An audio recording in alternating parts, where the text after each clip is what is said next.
for those who have been to these conversations, and I know some of you have, this series has been called the Senterej series after the game of Ethiopian chess. I'm not sure where Jerry is today, but the Ethiopian chess actually opens with no rules, and everybody moves all their pieces. Both people move all their pieces until the first piece is actually taken. And this was really the metaphor for this moment we're in.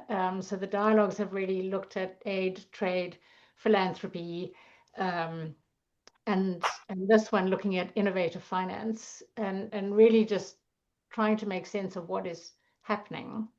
We were scheduled to have a conversation next week on debt, which is being moved.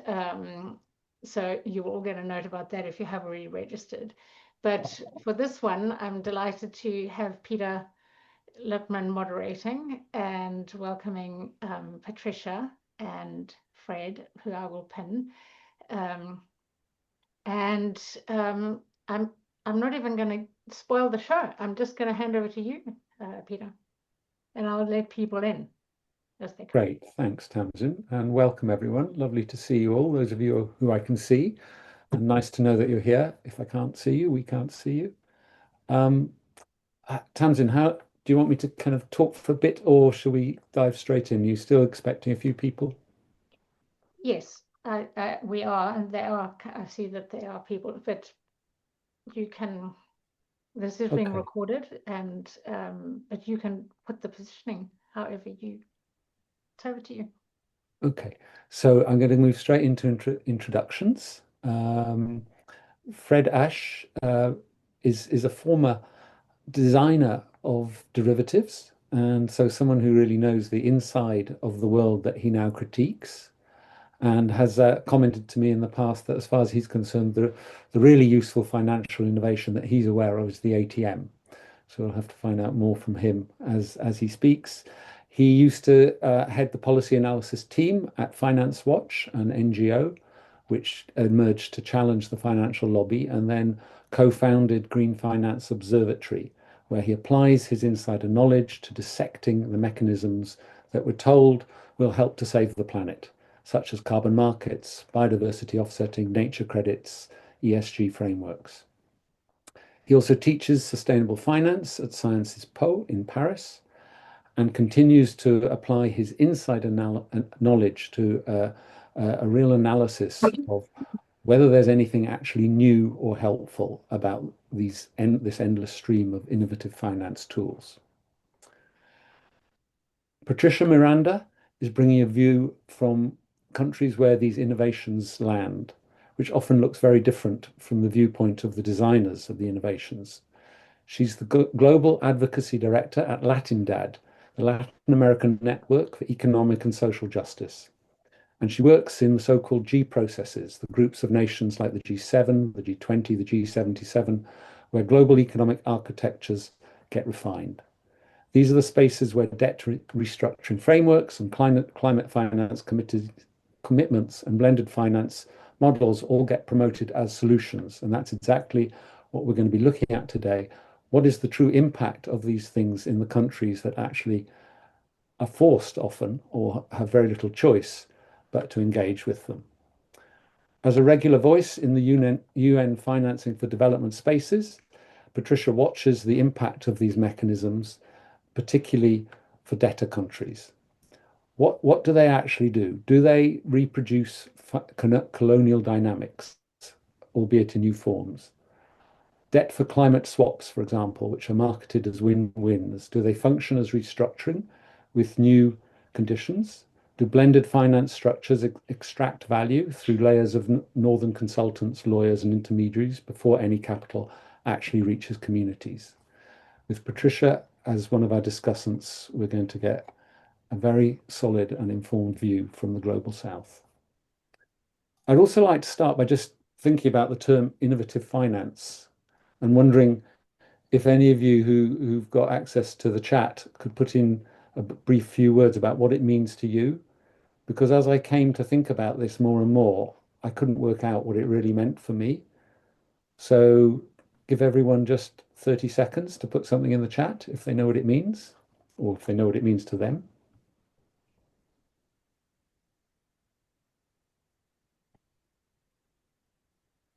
please do feel free to use the chat throughout to highlight comments, questions as we go.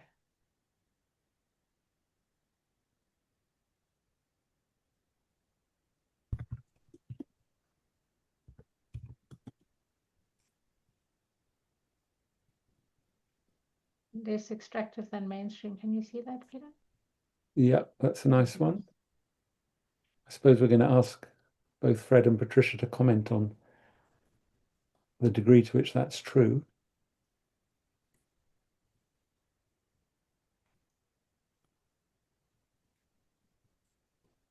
From Janos, using finance to reshape the world, which can be done from a variety of worldviews and value standpoints. Daniel, using our resources in a different way. Yeah. Great. Okay, Fred, as someone who's designed financial products, do you want to weigh in? On the question that is being asked?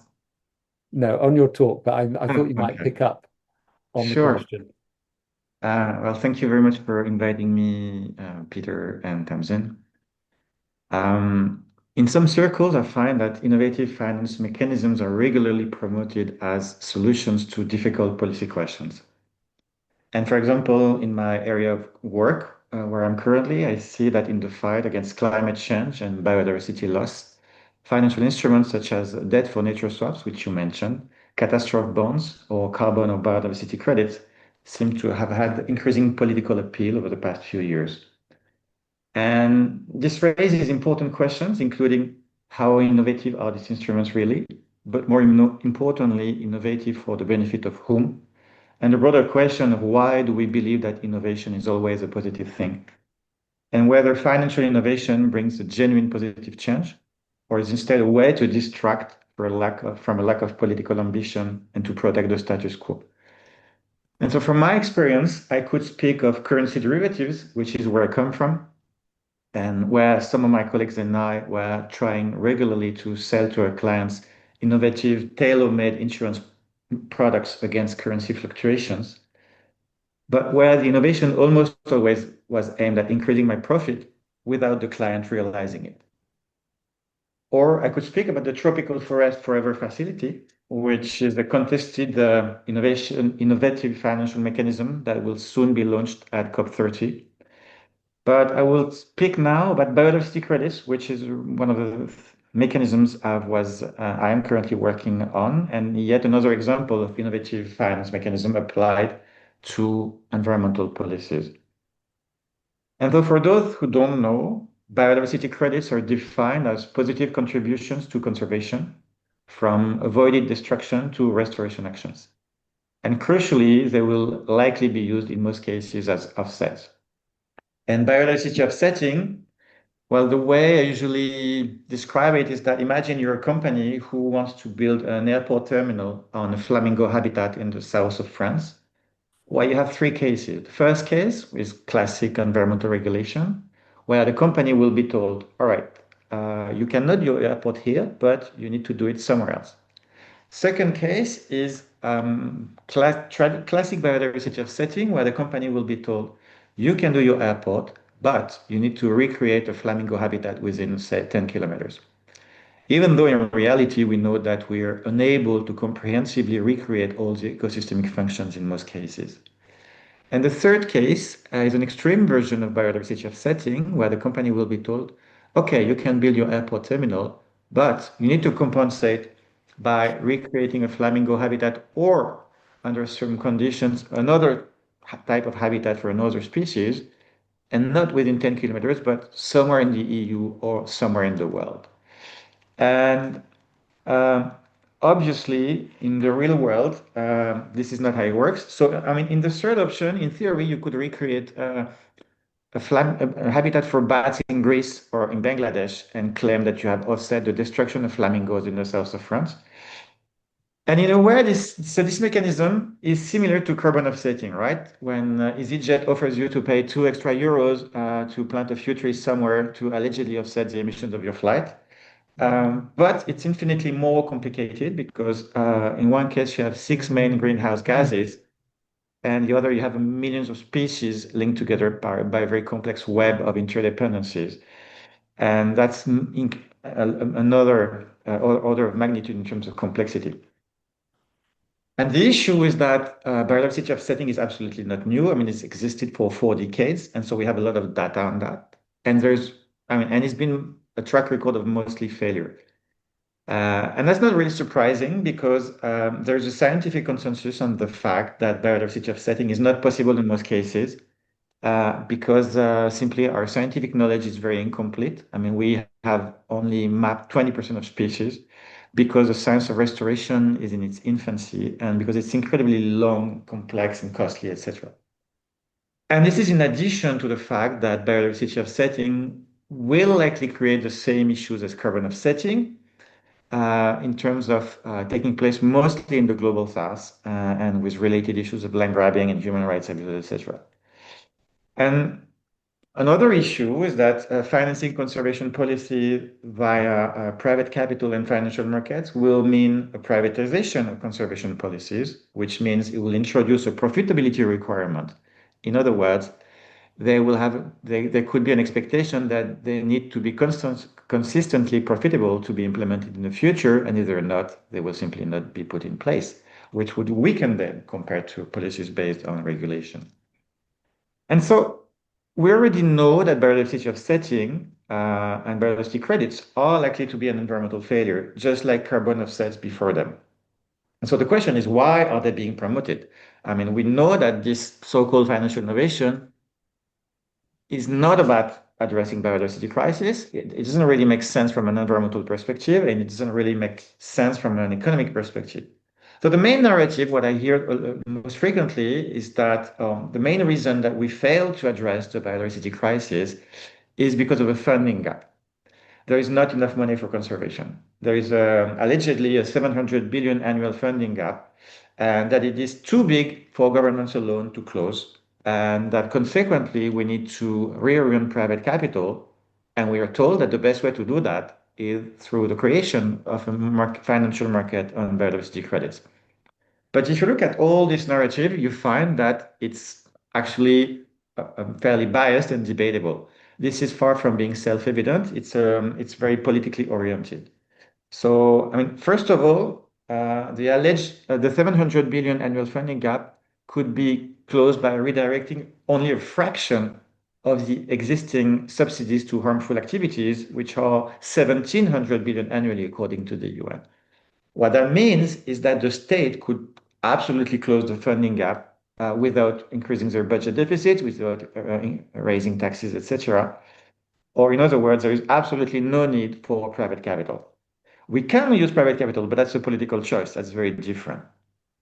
And so let's say we have made a political choice to continue subsidizing massively destruction and to rely on private capital for conservation. Well, still, the most effective and the fastest way to reorient private capital would be via environmental regulation curbing destruction. And that's because, by definition, any regulation will impact the future expected profits of the sectors involved, and private capital flow will adjust automatically to the new profit expectations.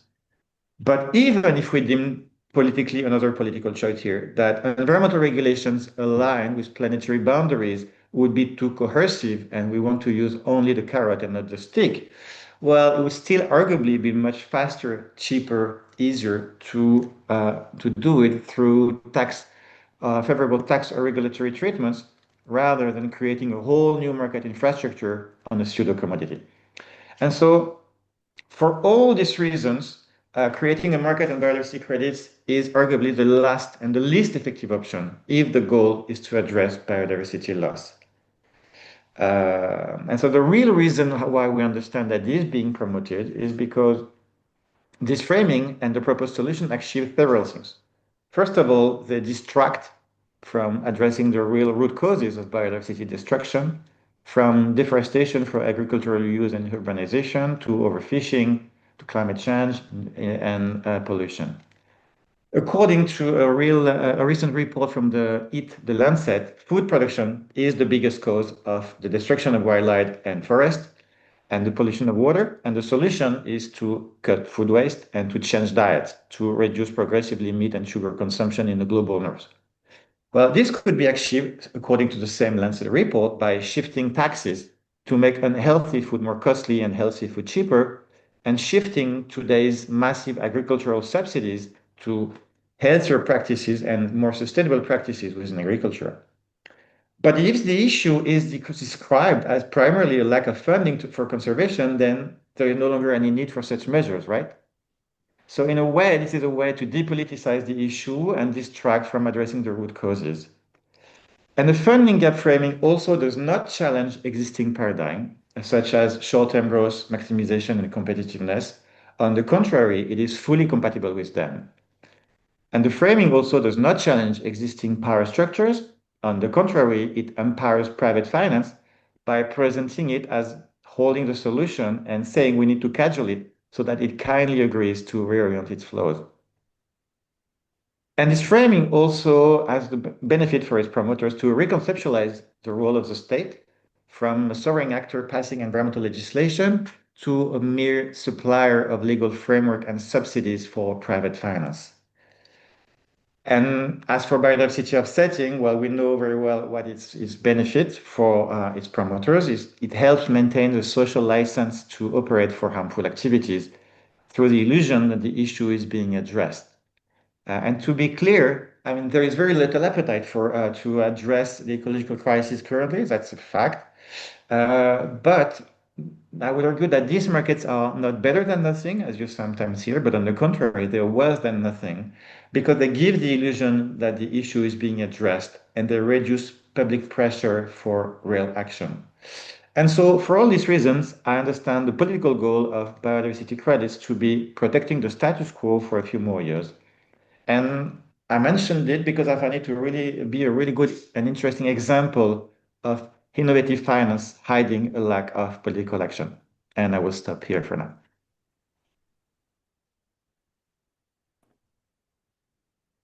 You're muted, Peter. Thanks, Fred.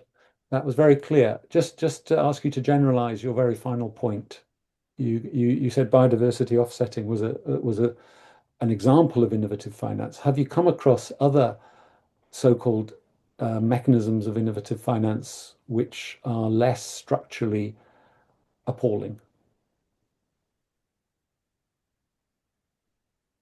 It depends. I mean, for example, yes, if I talk about cap and trade markets in carbon, I find that there's no structural issue to the scheme. But in practice, I mean, they never really work because of a lack of political ambition. But that's different from, for example, biodiversity offsetting that is fundamentally a no-go, you know. And the same with debt for nature swaps, the devil's in the details. So in some cases, the terms of the trade who reflects not negotiating at arm's length are problematic. In other cases, conceptually, this is really unsound. Thank you. There are already questions being addressed to you in the chat, so maybe you could keep an eye on those because when we come back to the discussion. Patricia, if we could move over to you. You ready to follow on in Fred's footsteps? Thank you, Peter, and well, thanks to Impact Trust for the invitation. Thanks, Tamzin, and thanks, Fred, as well.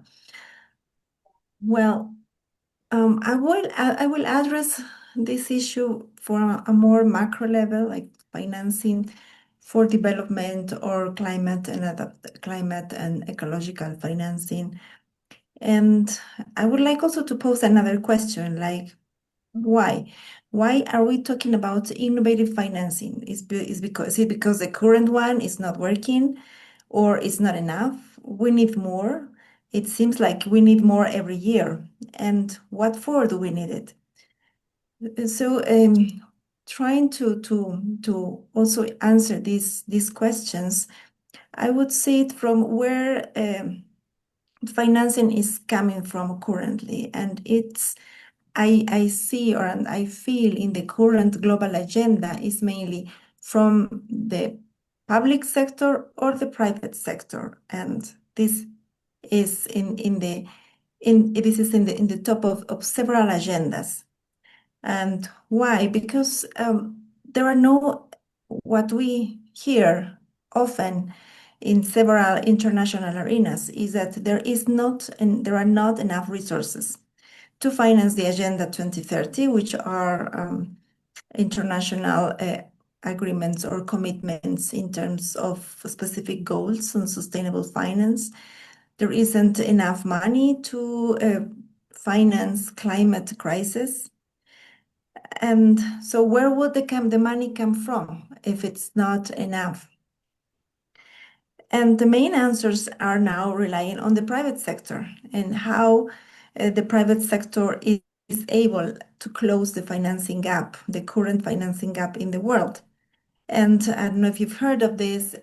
10 years ago, in the third conference of financing for development in Addis Abeba, the final message was from billions to trillions. This is what will happen in the next 10 years to raise enough funds to accomplish the Agenda 2030 and other international agendas. And for this to happen, projects or programs in the global south especially needed to be bankable, needed to be applied with de-risking measures. And this means that profitability for the private sector should be guaranteed in these programs and projects, despite it could have, and now we see that they do have fiscal risks, major fiscal costs for public budgets. But this didn't happen. The world didn't achieve these trillions to finance development. And because reducing poverty or climate adaptation or conservation of biodiversity loss is not really profitable. So it's not the way to attract the private sector. And the current financial architecture reflects that the current system, it's not fit for purpose because currently is deepening inequalities and asymmetries between countries and between regions, but also inside the countries. So to think about how the private sector can deploy this financing and innovative financing that the world needs, it's also important to think about regulation of bonds markets, of international markets, which currently are profiting from even from the current debt crisis and the poly crisis that the world is living. So it is a matter of priorities. When we hear that there are not enough resources in the world for this, but we can also think that there are resources for financing war, for instance, or during the COVID pandemic, developed countries could rapidly trigger enormous amounts of resources. So it depends on the priorities, and it also then depends on having a new paradigm. I would also like to link this with the false solutions. And Fred mentioned somehow that swaps that I would like also to dig in more. But in terms of false solutions, we think, and as you know, I work on especially on debt issues in Latin America, but also in the global south. And currently solving the debt crisis of countries with more debt, which are basically more bonds from the private sector, is not really solving the problem. It's just increasing a debt spiral. And there are innovative initiatives. I don't know to what extent they're innovative now, because it's been some years that they are already implemented. For instance, green bonds, blue bonds, pink bonds, GDP-linked bonds, social impact bonds. And these bonds, first is trying to solve the problem with more debt, which in southern countries It's just to increase the problem or to postpone the problem. And then in many cases, it's basically greenwashing or pinkwashing because we don't really know the impacts of these resources.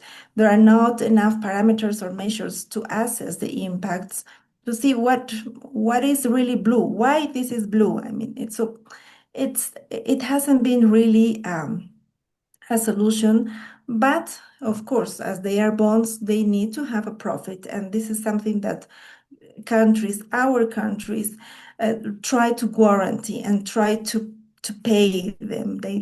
Our countries will not default, and our countries will rather to prioritize the payment of public debt to multilateral, bilateral, but also to private bondholders first, and then to prioritize the needs that we have in education, health, social protection.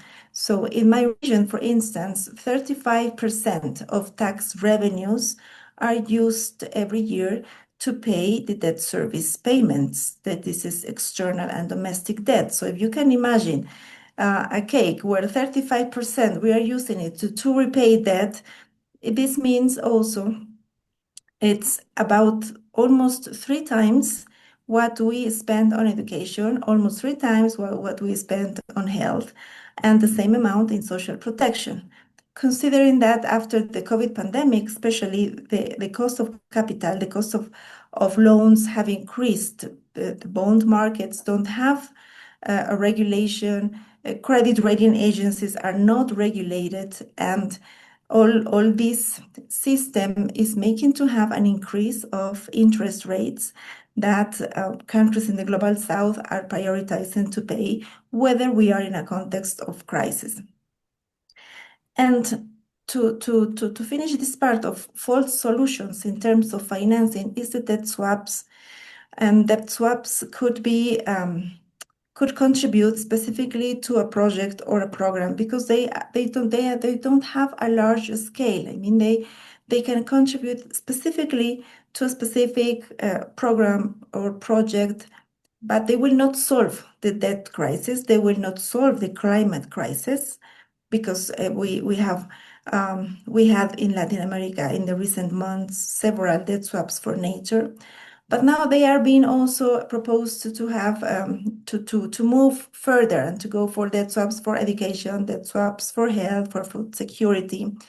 But besides, the scale is so low that they will not solve any of these crises. They have a lot of gaps in terms of their implementation, in terms of transparency, not only in what is the financial risks for the country that is implementing these debt swaps, what is the profitability for the private sector or the special purpose vehicle and all the financial architecture involved in the debt swaps. And also, they are not participatory and inclusively enough to have local communities engaged and involved in the process, considering that local communities should be should receive the main benefits of a debt swap in terms of the conservation of their biodiversity or climate adaptation. So these are serious gaps that debt swaps currently are not addressing and should have first principles of high integrity first before continuing the implementation of debt swaps. So this is why I call false solutions in terms of innovative financing in this level of financing development and climate. And what is missing for me is how to connect all this with people's needs. And who finally is paying the impact of these decisions in terms of this kind of financing, this architecture, and what they are used for. It's mainly the people that is exposed to more vulnerabilities, which is in the global south, in terms of climate, but also in terms of poverty, in terms of access to public services, in terms of how our economies rely on the care economy, which is not paid, and how this segment of people, of the population, I'm talking especially about women, children, indigenous people, that don't have access to public services, that are not fulfilling their right to development, where it's a system that deepens inequalities for all these populations. So we need to connect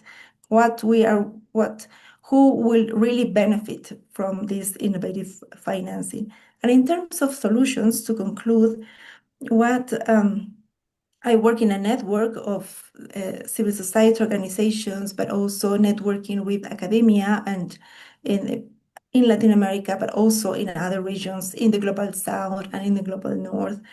And part of the solutions that we discuss is that it's important a reform of the international financial architecture to really think big and not to think about only debt swaps or a very specific point. The financial architecture, we can think it of like a puzzle with different key pieces that need to be placed correctly, but at the same time, we cannot think only about a debt swap or a debt cancellation without restructuring the debt architecture that is currently in place. And this means a change in the governance. So if we talk about the public debt system in the world, currently is ruled by certain international financial institutions such as the IMF, or in some cases, still the Paris Club, or there are specific institutions with high power in the system, like the credit rating agencies. So we need a change in the governance. We demand and we propose that all countries should be sitting at the same table, making the global decisions on new debt rules. Because currently the system is benefiting or is more creditor-centered, creditor interest-centered. So when it comes the need of a renegotiation, for instance, that there are 4 countries in Africa that are renegotiating their debt and after the pandemic, and it's been 4 years and really no much results on this, where of course the population is paying the cost. So we need a change in the global debt rules, but in a place where it's a country, one vote, which is the United Nations, and not in the current one, where is $1, one vote, like in the International Monetary Fund. We also need to rebalance this idea of who is able to finance the development, to finance climate needs, the public or the private sector. And we need to rebalance this because right now it's in several international arenas, decision makers are betting for the private sector. But the private sector needs to have a profitability, and that involves fiscal risks, which are not always taken into account.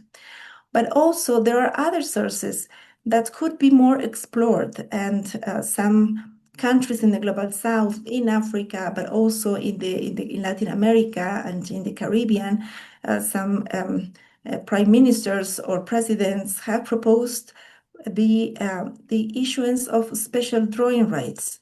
These special drawing rights are issued by the IMF when there is a crisis. So the last issuance was during the pandemic, not after the pandemic. Actually, in my opinion, they took so much time to make this decision in terms of the issuance that it was after the pandemic. It was important.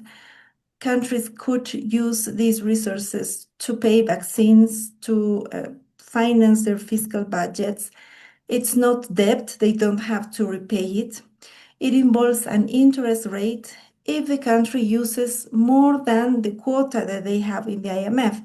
If they don't use more than that quota, then countries don't even need to pay an interest. And special drawing rights, it's known also as gold paper.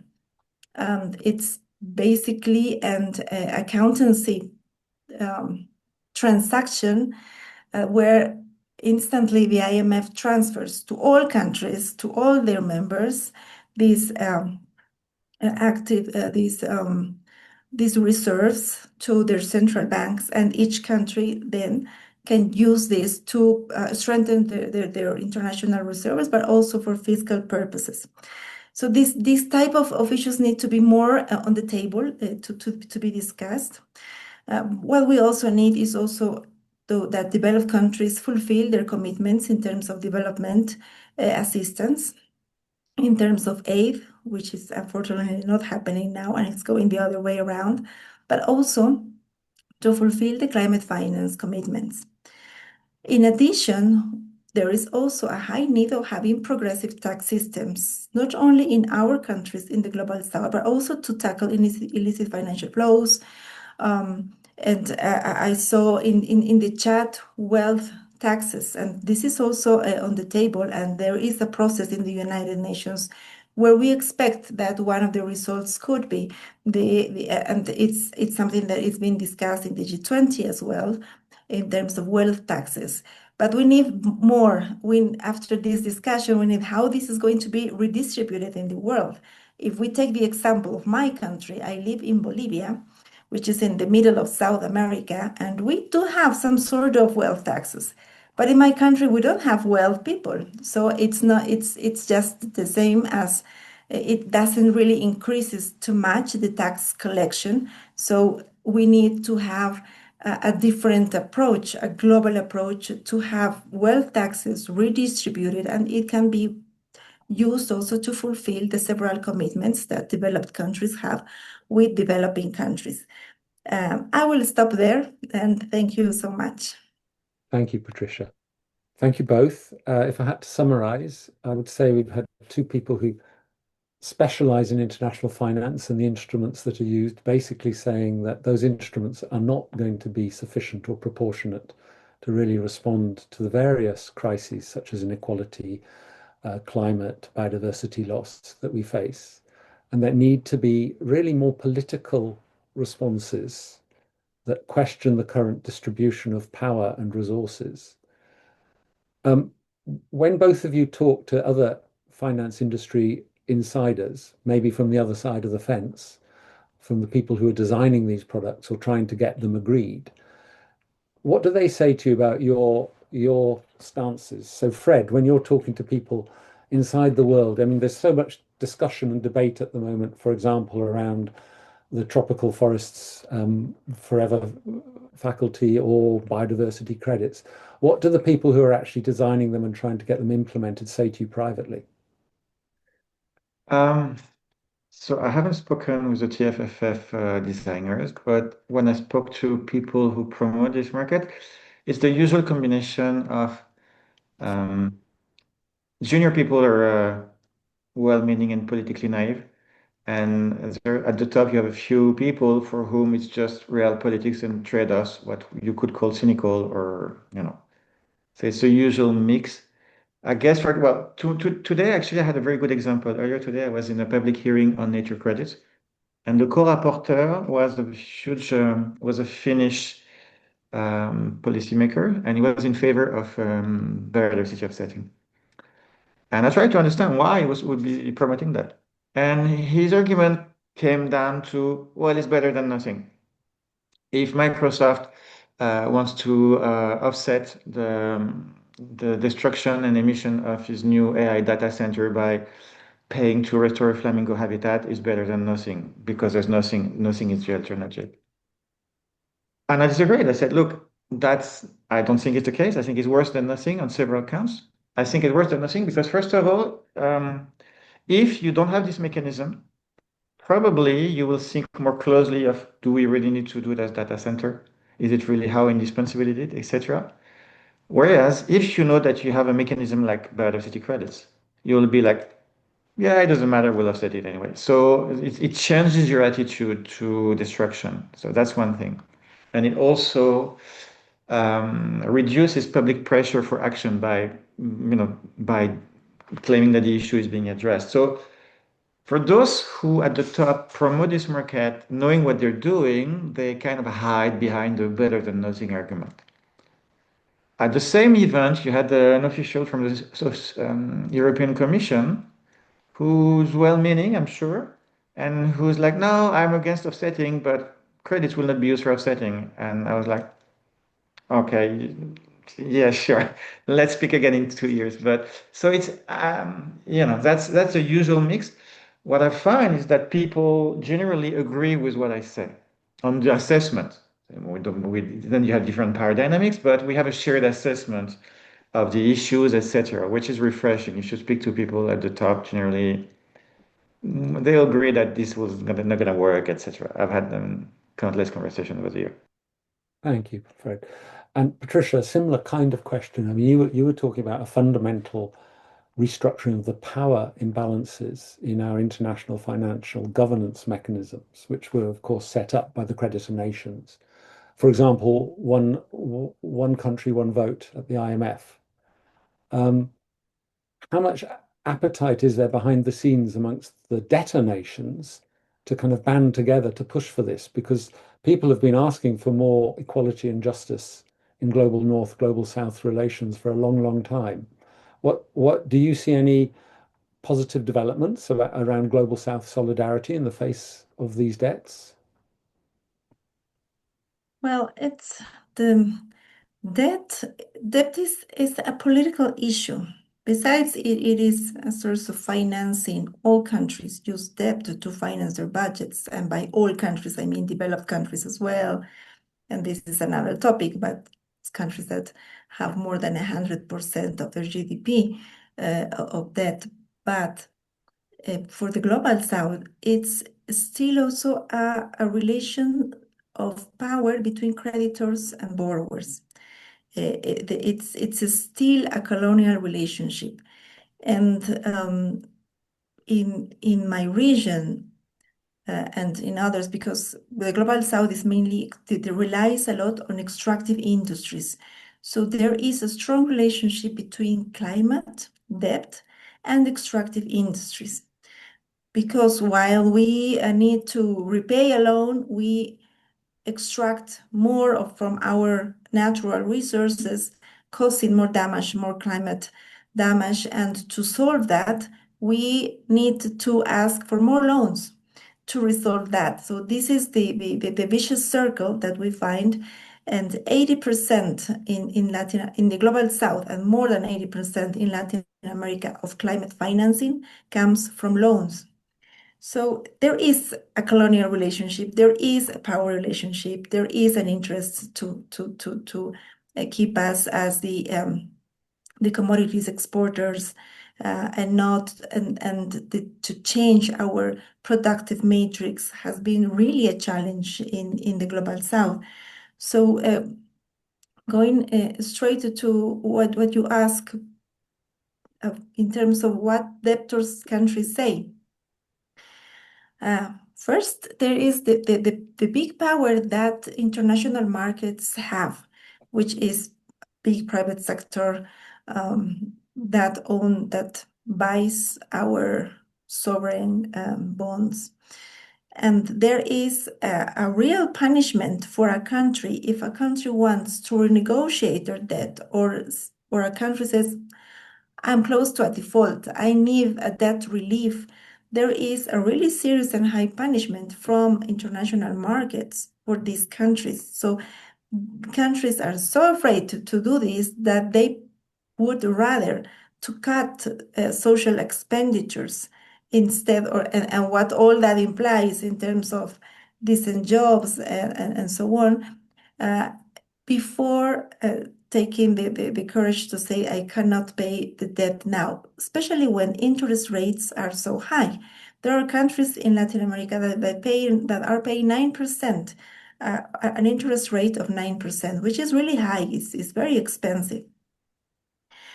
In the recent fourth Financing for Development conference in Sevilla a few months ago, countries in the United Nations decided to approve and to implement a borrowers platform where all borrowers will coordinate, will exchange experiences and coordinate. For me, this shouldn't be only a space to coordinate among borrower countries, but it should be also to start strategies to renegotiate, not only when countries need to renegotiate a debt that they cannot repay, but also to negotiate financing terms in terms of interest rates or maturities. So it could be that right now Zambia and Egypt are keen to lead this group. I'm sure that in the future, several other countries will join this debtors platform. In the past, 20 years ago, there was a borrowers club in Latin America, and to renegotiate together the debt. They were immediately divided by creditors, creditors, especially the US, forced to have individual negotiations because they feared that to negotiate with a bloc would be more difficult, and indeed it would be. So I think that this is a start for borrower countries to start this platform and to start. We have the Paris Club, we have the London Club, well, creditors have their club, but not the borrowers. So this can be a starting point. Great. Thank you, Patricia. I'm aware that I've completely lost track of all the questions that are going in the chat and comments. So maybe it's time to throw it open for people who've already put a comment or question in to kind of put their hand up and put that to our panelists, or to put new questions to the panelists. So if people want to, are you all right to put your hands up electronically or physically? Well, physically, I can't see everyone, but I can try. Janos, you were the first. Thanks. Yeah, thanks to both speakers and to you, Peter, for facilitating the conversation. Fred, you mentioned the Tropical Forest Forever facility, and I'd be curious if you wouldn't mind briefly outlining what the promise of that is, or perils, either. The promises are that it's supposed to be an innovative conservation fund. I don't know if you want me to describe the functioning or just the issues. Yeah, maybe, if you see positive, if there is a positive potential that it has, if it's implemented correctly, and the issues or dangers. Okay.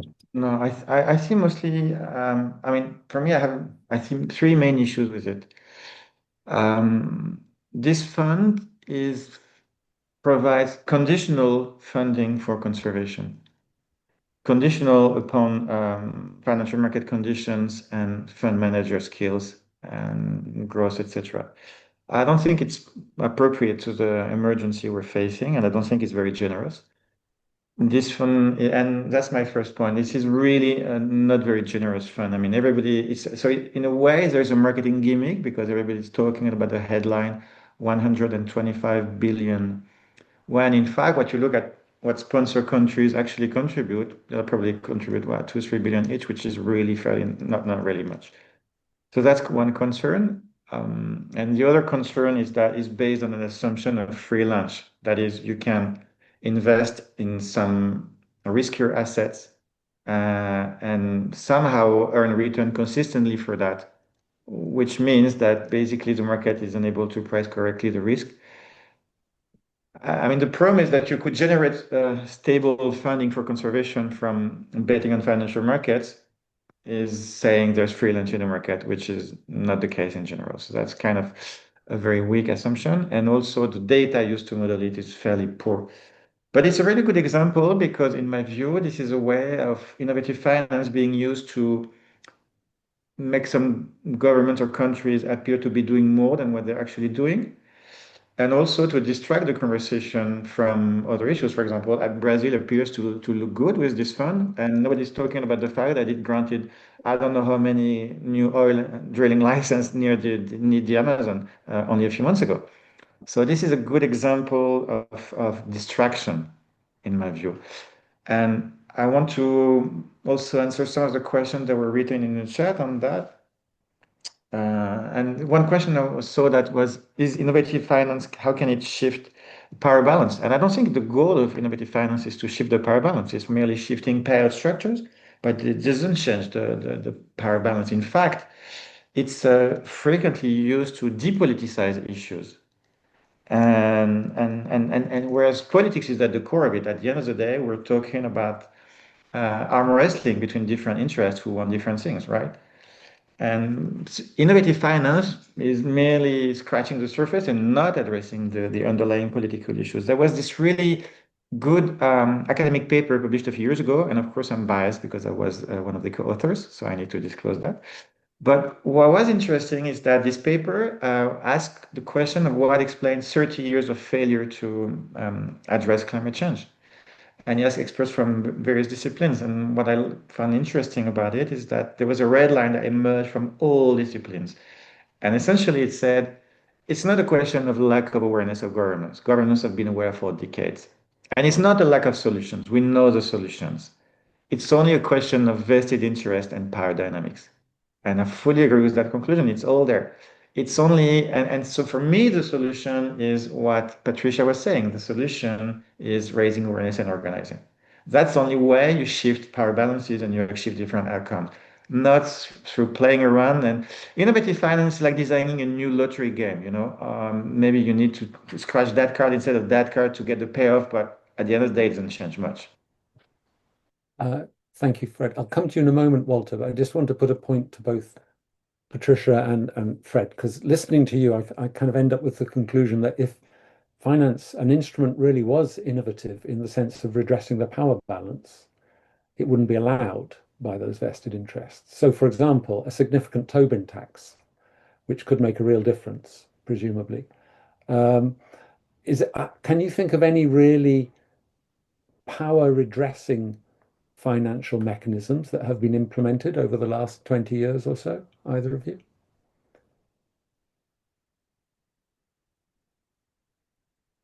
Looks like no is the answer. Okay.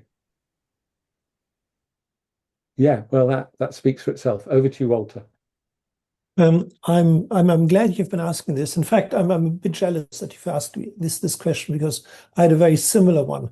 And I find the silence quite deafening. The question I had was whether the panel or anybody in this room here can think of a financial innovation, not just a particular instrument, but any financial innovation that has really helped contributing to making this world a better place. So I'm just drawing this a little bit wider. And I really hope that there's less of a silence.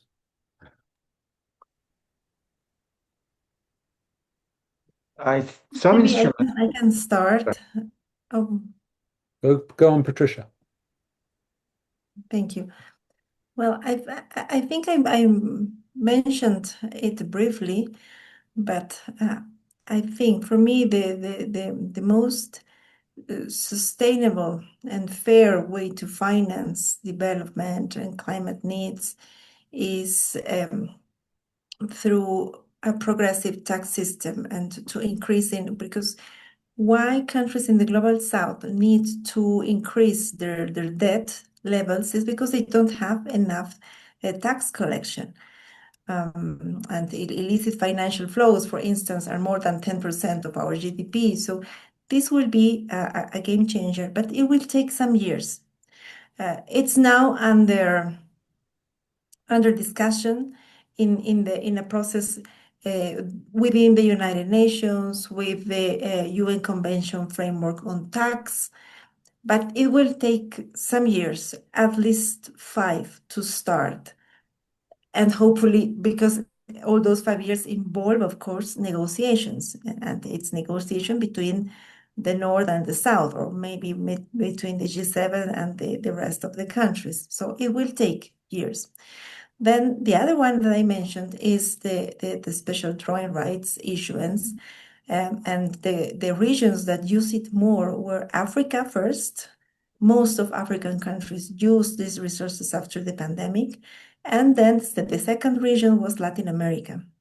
And we use it not only to repay debt, but also to buy vaccines and to strengthen our international reserves. And this is really not much known. It involves, as all resources, it involves political will from the G7, especially from the US, because they do have a veto power in the IMF. but it's mainly, in my view, a political will, a matter of political will. So in terms at macro levels, for me, these have been the policies that have worked more. We have in the past, in some countries in Africa and Latin America, a debt relief. And that relief at that moment, that it was basically 25 years ago in the old Jubilee campaign. Now this is the new Jubilee campaign in 2025. I don't know if you've heard of it. And that debt relief means immediate allows countries to immediately breathe. It's like to download the water a little bit until here, and they can breathe. So that some countries desperately needs also a debt relief now to breathe. It's not enough. Then we need other policies, of course. But these are the kind of policies in the short term that could contribute. But also, I'm mentioning also other policies that would be helpful to have an impact in the middle and long term. So we would really break this vicious circle. Thanks, Patricia. Over to you, Walter. You've been waiting patiently, but there are a lot of people, I think, with questions in the chat. So if you could keep it to just a couple of minutes or That was as brief Walter's as possible. question. Sorry. No, I'm done. You've put your hand down. Okay. In that case, over to you, Jerry. And then maybe after that, Will Wade, you had a good question in the chat or comment. If we could go to you next.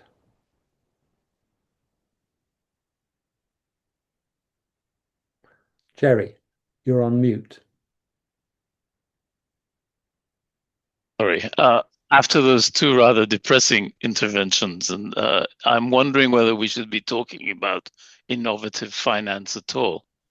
And in fact, the examples that Patricia has given us are really resuscitations of old, tried and tested things.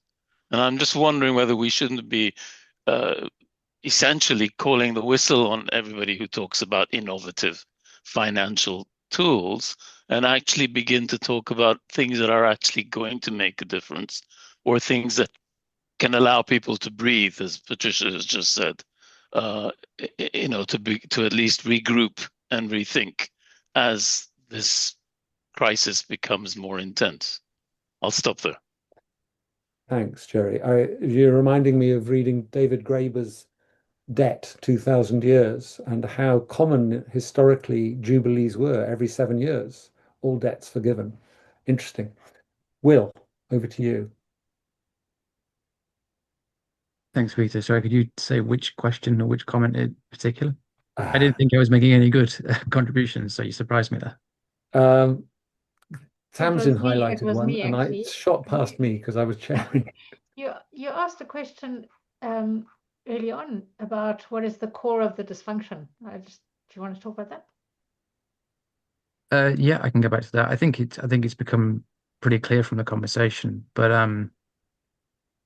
just find where the comment was. Yeah, so I mean, the core of the dysfunction of the system to be able to finance meaningful change and impactful change, is it power and a conscious protection of the status quo of the institutions that kind of hold the global economic order? Is it received practices and habits and ways of working over decades of the financial system? Is it collective stupidity, or is it something like that kind of accountability sink, which I read a book about recently, which is quite fascinating, where the whole system conspires to keep it going, and there's no particular evil genius at the top of it saying, let's keep things as they are. Great question. Fred, Patricia, or anyone else, if they want to respond? In my experience, there is no evil genius and no Machiavellian conspiracy. There's just expediency. I mean, you have some real politics issues at the top, but it's really a question of buying time. There's no grand schemes, etc. For example, in the case of EU nature credits, this reflects the fact that basically short-term growth and competitiveness are the overarching political priorities, that defunding Europe is another priority, not only except with the exception of defense, etc. So no, I mean, it's not, yes, collective, I mean, not many people, not many stakeholders have a genuine interest in seeking the truth and going for the public good by their mandate, by their job. But yeah, it's mostly expediency and really short-sighted interest. Thank you. And I think this links back then in a way to a question that Godelieve, if I've pronounced the name right, raised. Godelieve, do you want to put that to Fred and Patricia? Yeah, well, actually, it's to all of us because I really like this discussion. So thanks, first of all, for the interventions. But we always end up where we now. So I'm actually thinking, it's not a lack of knowledge, like you say, Fred. It's not a lack of diagnosis. But if you say mobilize, organize, etc., then the question, how do we do that in a meaningful fashion, and who is the we in this question? To me, still, we always end up at this point. We don't seem to be able to move further. So just provocatively, I put in, is revolution the answer? No. Well, we've seen revolutions in the past, also often just meaning changing of chairs, not necessarily fundamental change. So the deeper question that was raised earlier about what is the nature of the type of transformation that we all seem to intuitively want to move towards, but we don't seem to be able to reach. And what is holding us back, because they make it us, it's not just some people out there that do the wrong things. We're all part of, in smaller or larger ways, part of this system. So how do we get out of here, out of this point? I certainly would not claim to have the solution, but my understanding of politics is that it's endless arm wrestling between different forces.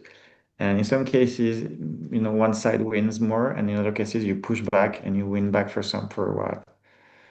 And yes, we come back to the same issues. I find hope in the fact that if you look at many recent surveys, the vast majority of people, not only in the global north, but worldwide, want change. And more importantly, are willing to change the way they work and live to address climate change. We're talking 80%. And that's really interesting because when you frame the question in terms of issue and not in terms of party line, you have this overwhelming majority, which means we already are the majority. You don't need to convince other people. The surveys, however, show that people tend to think that they are a minority, the people who want change. And so for me, it's a case of realizing that we are already the majority, and if we organize, pretty much like Patricia said, I mean, it's about organizing. Once we organize and you become vocal, then change happens. And of course, we see that some governments don't like that, and are making it harder to organize, etc. And that's precisely because it works. Now, I do not claim to have the solution, but for me, this is the hopeful news in a way. Thank you. Well, but can I challenge this a little bit? Because the word change is again, substantively, we don't know what it means.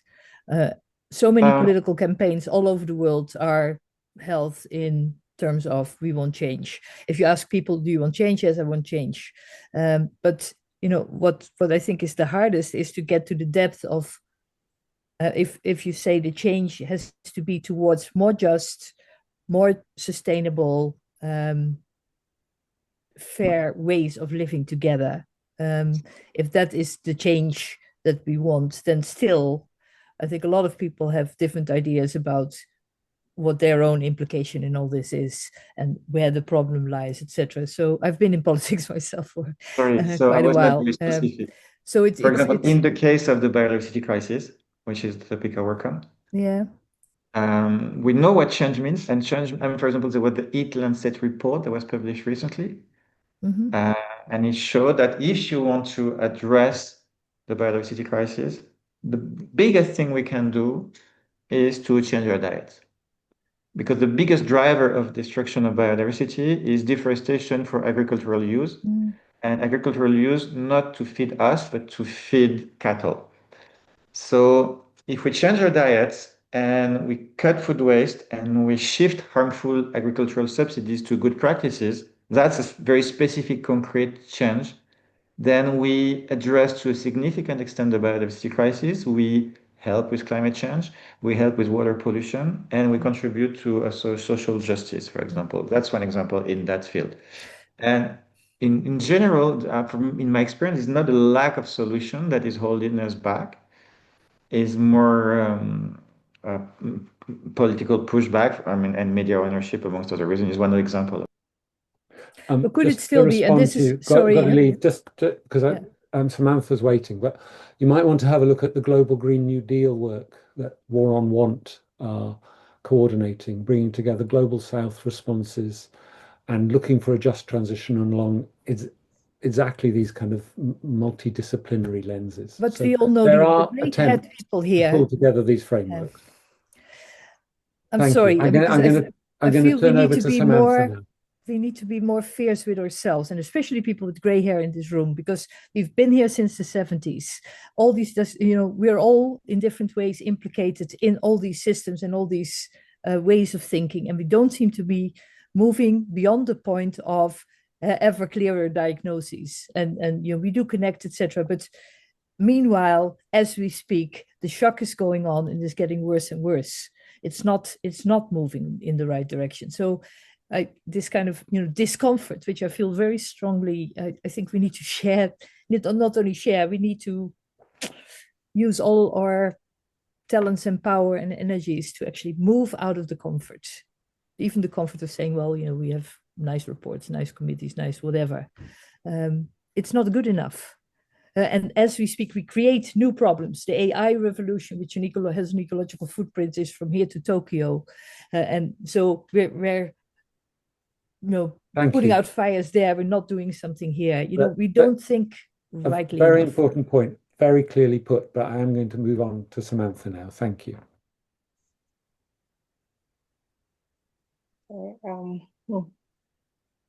Hello? I hope you can hear me. Yeah, so I just had to switch devices. I'm trying to acclimatize to this one. I love this discussion, and I really like what Gottlieb said. I want to just touch on a few things, and then I'm going to make my question or comment. So I like her energy. I like Gottlieb's energy. Thank you so much, because she's articulating some of the things I always feel when I sit in for these discussions. I'm new to this conversation, and so I like being new to a conversation because, I don't come in with any preconception, and I'm just looking for something that will spark my imagination. And so I love what Frederic said, in answer to a question, where he said there are a lot of the people who think that, these innovations can happen are well-meaning and politically naive. And so I feel like I fit that description quite well, because I am well-meaning. I am new to this conversation, not just as an individual, but also in terms of the nations that I represent.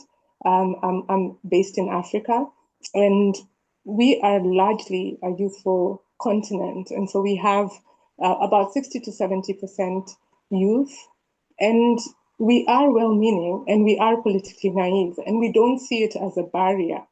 And so I think that this is where the change is happening, and this is where the innovation will come from. And I'm not limiting it to Africa, because even from previous discussions, I've been able to connect with people. And one specific young lady, her name was Kara, she has an innovation that they're designing. It's a completely new way, a new economy, a new way of financing. And I mean, it's very conceptual, but she has the energy and the impetus that maybe Gottlieb is talking about, that we have had maybe 70 years ago, or in the 70s, I think that's what she said. So that impetus exists with this group. We may not have a lot of the wisdom, a lot of the perspective, the political astuteness, but we do have. Oh, when you're free, come on in, Walter. This is the thing. And so my question or comment is: are we engaging with these people? Are we networking with these people? Are we creating opportunities for these people? We who have been within the system, because it feels like even as you're trying to change the system within it, you're sort of, and I made a comment to Walter's comment, we're sort of sustaining the system because there's an inertia that we're experiencing that makes us feel like we can't change this, it's bigger than me. And so within that system, we're coming up with little innovations, and I'm calling it a guilt offset. When Frederic was talking about a biodiversity credit or offset and describing the three options, to me, I feel like this is just an emotional compliance, a guilt offset, and it's what we are also doing within this meeting, because if we cannot look away from a system that's crumbling and begin to look at the pockets of coherence that are emerging and see how we can become involved, it feels like we may be left behind, because at least in my context, in terms of Africa, we have the youth, the Gen Z are already shifting things. And most recently in Madagascar, they completely overthrew the government because the military joined their demonstrations. In Kenya, we also had a similar experience with the youth, and it was again because of financial issues. And they are well informed, they are tutoring each other, they're creating platforms where they're educating each other, and they're coming up with their solutions, which are not useful because, like I said, they're well-meaning, but they're naive. And so are we finding these connections where people have that desire and impetus to really work to change it, and are we connecting with them? So that's my question or comment. Thank you, Samantha.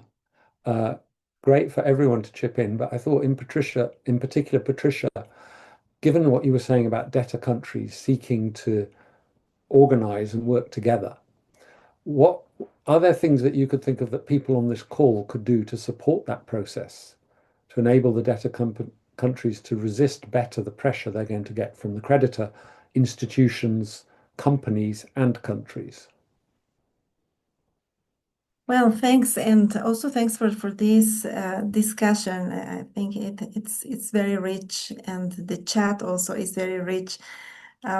So I think we need its importance, and what I do at Latindat and what Latindat does is it's important to work on raise awareness, and several you were mentioning. It's important that more people knows more about this. People in the global south feel it, live it, because it's immediately reflected in their pockets, or immediately reflected when they don't have enough access. They cannot go to a hospital, but they don't know why this is happening. So it's raise awareness in the south, but also in the north, meaning in developing and developed countries, and the networking between different stakeholders and actors in all countries is important to raise awareness to decision makers, but also to advocate to decision makers and raise awareness on different people and in the population, because it's not only about solidarity, and this is something that raises very often in Latin America. It's not only about solidarity, it is actually a matter of justice and reparation, because our countries didn't have the same opportunity. The system didn't provide the same opportunity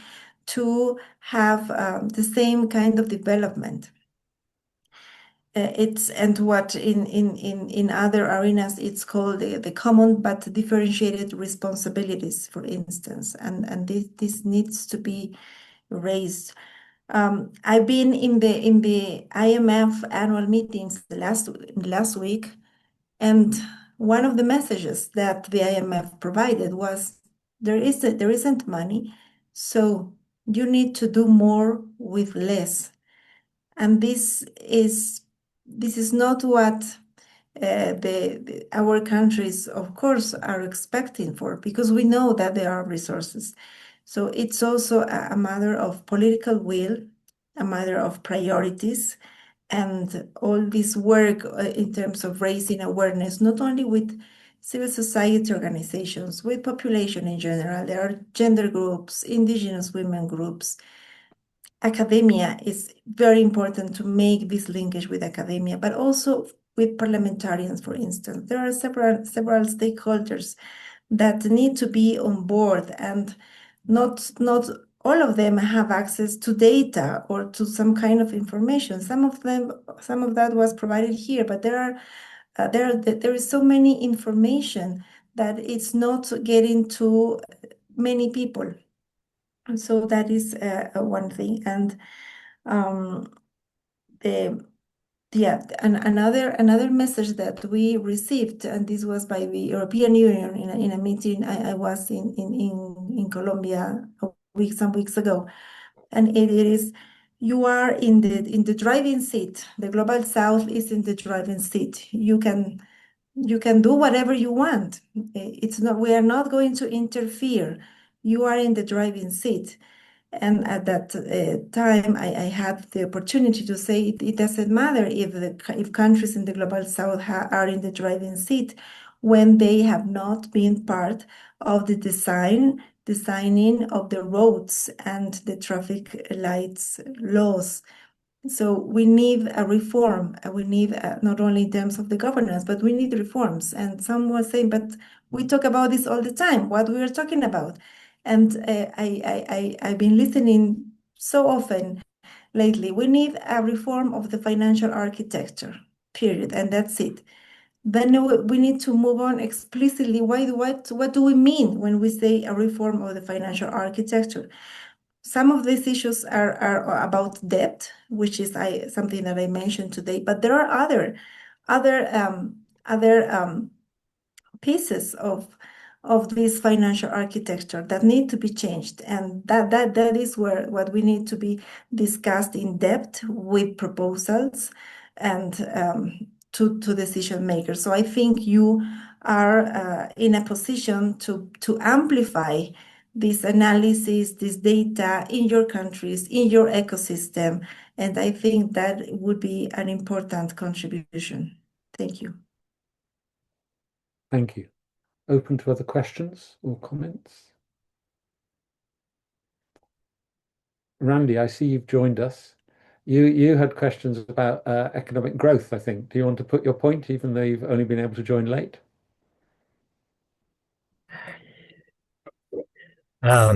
Academic growth or economic growth? Well, you choose, but probably economic growth. Yeah. Yeah. Well, I just, as good old Edward Abbey, the writer who wrote The Monkey Wrench Gang, said, growth for the sake of growth is the ideology of the cancer cell. And so I have a different position than some of my friends, which are either no growth people or growth is good people. But it's selective growth. Where do we want to grow? We want to grow intellectually. We want to grow in terms of the amounts of, say, organic agriculture. There's lots of places I see we want to grow. But the impetus of the current economy for growth is killing the living planet. That's the point. Just to underscore that if we don't address that as part of the package of solutions, we're not likely to get where we want to go. So, Randy, you may have missed, there have been a lot of questions agreeing with all of that, but saying, but how? How do we get there? How do we go against the current status quo, which seems, if anything, to be moving in the opposite direction? Any thoughts on that subject?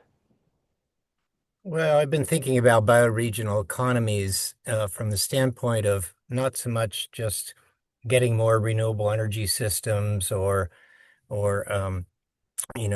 mass transit opportunities and organic agriculture, but just how would you systematically gauge your release of connection to the global economy? If most of the goods and services coming from the global economy are externalizing a lot of pollution and bad labor practices, then that's supposed to be solved at the bioregional level. And if the goods and services are closer to home, you have a lot more understanding of the impacts, good or bad, from them. And so, in simple terms, how could you disconnect, say, 10% a year each year for 10 years, and shift that to continental networks of bioregional economies for your goods and services? Thank you. You're talking about disconnecting 10% a year every year. Reminds me of previous innovative financial suggestions made, which of course did not receive much favor, around cap and trade or cap and share, which I think someone mentioned earlier. The idea that you could place a hard cap on the amount of fossil fuels burnt in any year, and it would be a declining hard cap.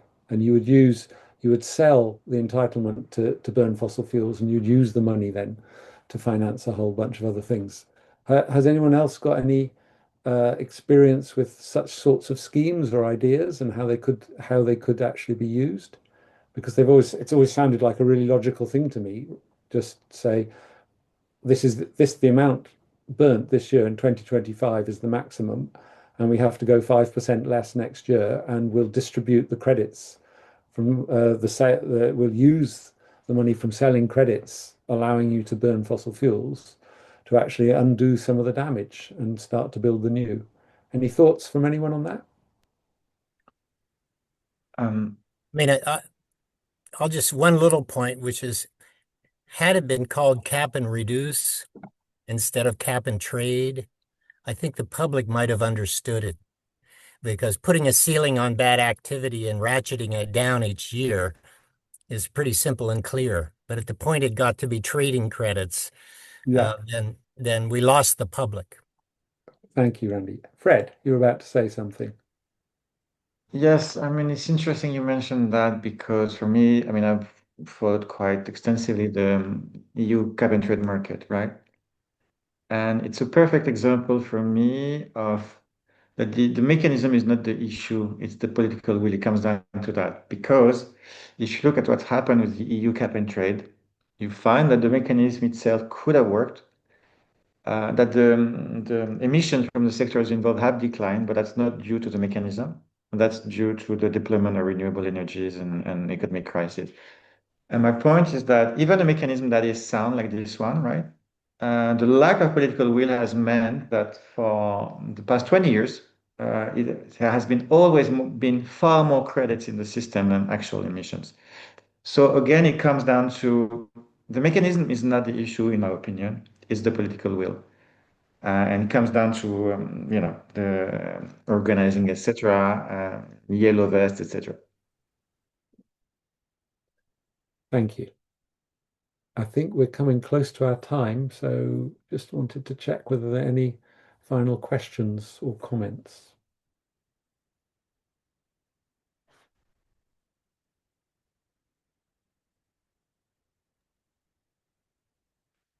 Tamsin? Was that your sign of my hand, right? No, I was just wondering if Fred and Patricia wanted to summarize what they've heard here of, to Godley's point, of anything that you've heard differently, or whether this is the same kind of argument we're talking, whether we're recognizing something and just going with the flow of it, or whether there's a way to shift this.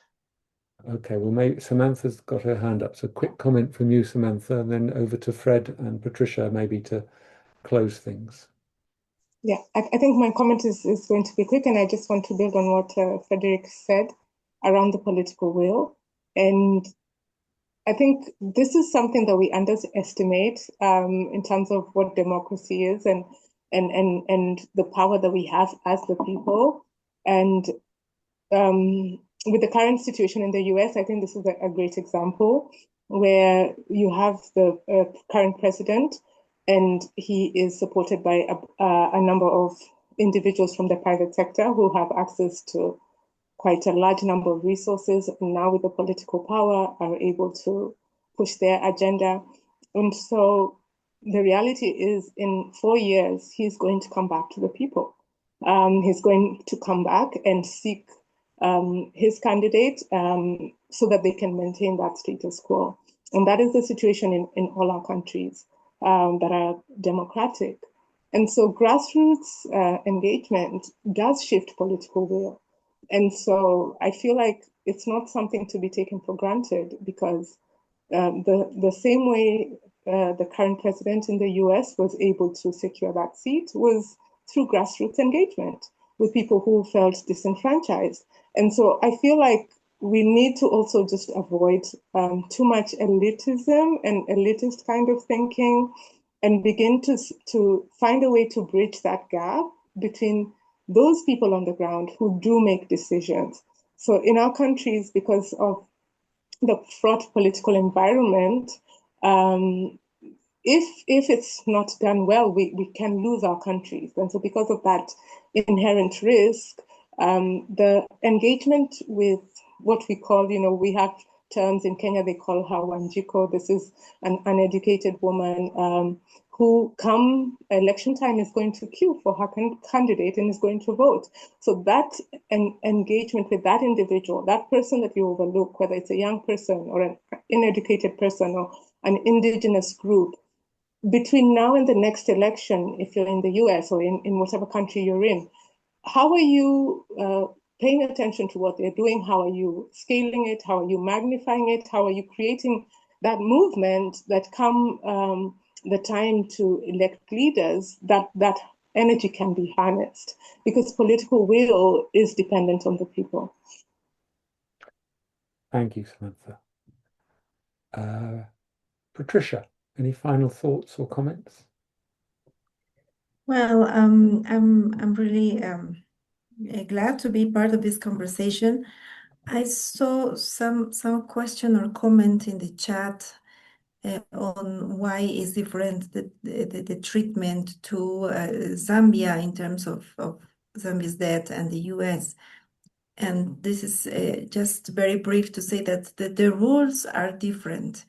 The monetary and fiscal policies by laws in developed countries are different. And this is why it's needed, a reform is needed too. So all countries can have the same rules. Then on economic growth, just wanted to mention in my region in Latin America, we had 10 years of 10 years of economic boom, as it was called, and after, well, we had really good economic growth ratios during those 10 years. And after that, we could see that the economic growth by itself will not provide the reduce of inequalities, the reduce of poverty. There are also other issues that need to be in place. And now we are in another lost decade. So I think the problem is just to focus on economic growth, assuming that automatically that will be the solution. And well, just to finish, and I'm really glad to be part of this conversation. I work with several networks in several countries and regions, and for me, this is to meet new people, a new ecosystem that where we are like-minded people. So I'm really happy for having invited to this conversation and to this discussion, and looking forward to know more from all the dialogues you will have. So thank you. Great. Thank you, Patricia, and thanks for your contribution. Fred. I was really happy to be part of this conversation as well. I think it confirmed that innovative finance, in most cases, is really, doesn't shift the power structure. It's not a tool for a just transition. It's just a way to shift payouts and give the illusion that something is being done rather than actually doing something.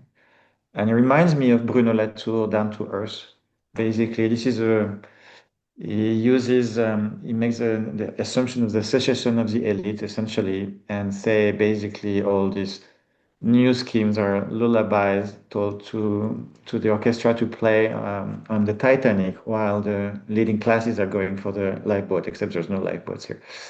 But for me, and yeah, I don't have anything new to offer, but I believe that there's still a lot more than we can do to organize more and to do grassroots organizing. And for me, there's no shortcut to that, unfortunately.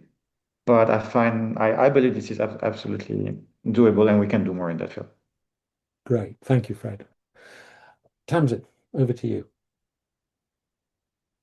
Well, I'll just say thank you to both Patricia and Fred for being part of this, and Peter, to you for moderating and really picking up on the issues.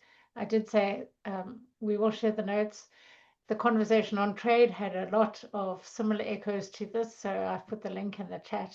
If you do want to look at that, I think, Fred, you might also find it interesting in terms of rules. But yeah, thank you from my part to all three of you and to everybody for joining. And I'll share the notes and the recording. And thank you for all the organizing that you put into this, Tamsin. Great. Thanks. See you next time.